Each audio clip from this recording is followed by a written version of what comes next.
عشان بس أنهي لغط الزمرة التي ستتحدث أنه متبرية من أصلها وما تعترف بها. والدي من الحديدة، من تهامة تحديدا في الحديدة. والدتي أصلها الأصل من شبوة، وبكل فخر تربت وعاشت في عدن. وعندي جدود في حضرموت. هذا أصلي اللي ما له أول، قالها المغفور له الشيخ زايد بن سلطان أنهي، ما له أول ما له تالي. فهذا أصلي. للزمرة التي ستتشدق الآن بسالفة أنه هي ما هي معترفة بأصلها، لأني طفشت برضو من الموضوع هذا، وتفضل هذا أصلي وفصلي. حلو.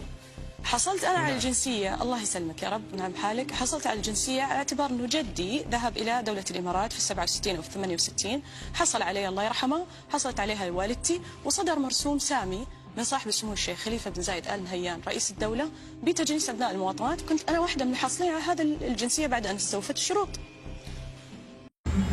لا بارك الله في الضعف وفي الضعوف والضعفاء. الضعف ما نحبه، أنا إنسانة قوية وأحب الناس الأقوياء اللي زيي.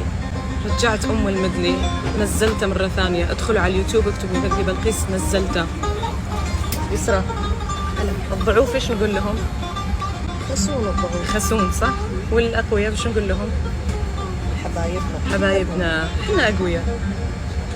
الجمهور اليمني ملتهب بالكومنتات. جمهور اليمن قال قسما بالله خاوة فيديو يرجع سهل. والجمهور كله العربي نفس الشيء. شكرا على دعمكم. طلعوا أمة ترند وانشروه انتشار النار بالهشيم، ولا ترحمون أحد.